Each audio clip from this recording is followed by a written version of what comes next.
Gesù fu consegnato alla folla per essere crocifisso sul luogo chiamato Golgota. Ivi giunti porsero a Gesù del vino con mirra. Egli ne assaggiò, ma non ne volle bere. Poi lo crocefissero e con lui crocefissero anche 2 ladroni, uno a destra e l'altro a sinistra. Il ladrone che gli stava alla sinistra lo fissò. Era come se covasse un segreto rancore per lo straniero che stava morendo con lui. Lo fissava biecamente da sopra la spalla destra e alla fine esplose di rabbia dicendo: «Non sei il Messia? Allora salvaci e salvati!» Gesù si volse verso l'uomo che il dolore aveva vinto. Non disse nulla. Il ladrone silenzioso si sollevò facendo forza sui piedi sanguinanti e, spinto lo sguardo oltre Gesù, rimproverò il compagno: «Non hai paura nemmeno di Dio, per quanto ti abbiano condannato alla medesima punizione?» Ma il ladrone si era afflosciato e non udì più nulla. E poi soggiunse quello silenzioso: «Noi soffriamo giustamente e stiamo ricevendo la pena che abbiamo meritato con le nostre colpe. Ma quest'uomo non ha fatto niente di male». Non ci fu risposta. Il ladrone gemeva nel tormento. Quello silenzioso trasse un lunghissimo sospiro e prima di cadere in deliquio pregò con umile disperazione: «Gesù, ricordati di me quando tornerai nella tua gloria». Il Messia si sollevò, respirò penosamente e rispose: «Oggi tu sarai con me nel paradiso».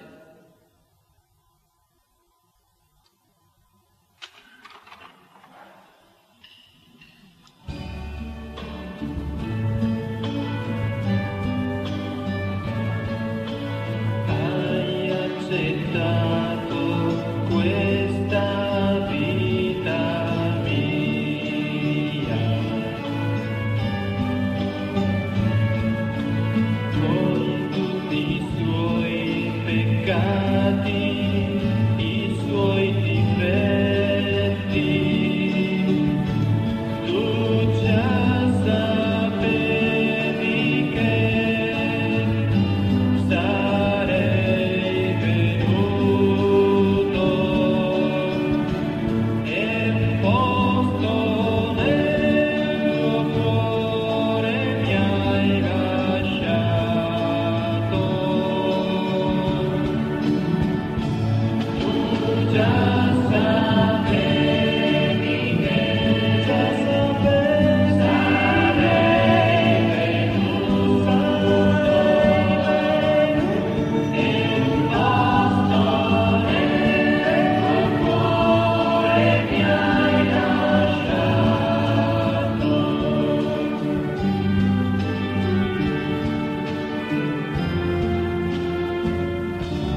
hai abbandonato.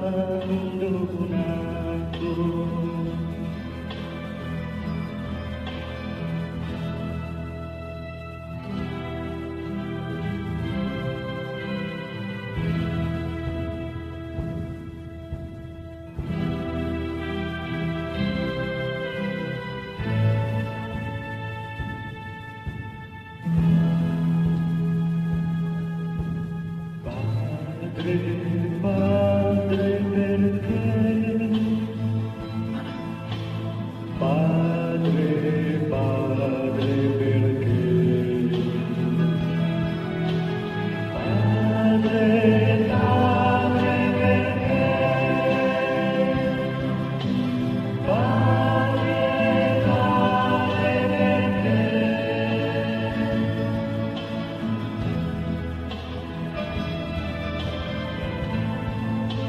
Mi hai abbandonato,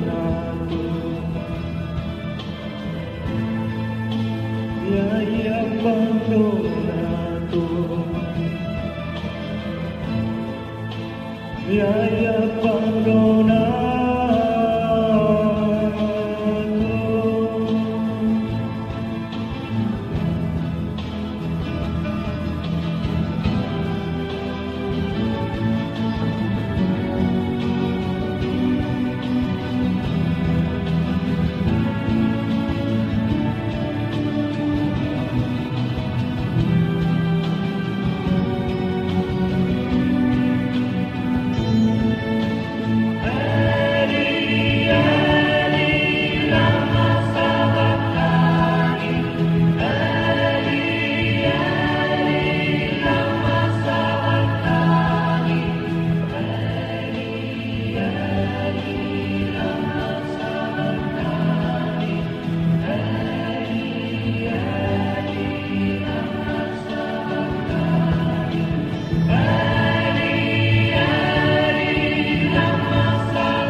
Giunto alla fine, Gesù si sollevò di nuovo fino alla cima della croce. Di nuovo parlò: Padre, nelle tue mani affido lo spirito mio. Un soldato si portò dinanzi alla croce per dare un'altra occhiata. Poi tornò indietro e si sdraiò sulla roccia. Dai polmoni di Gesù uscì un ultimo grido: è finita. Il corpo si accasciò completamente. Gesù si era concesso la morte.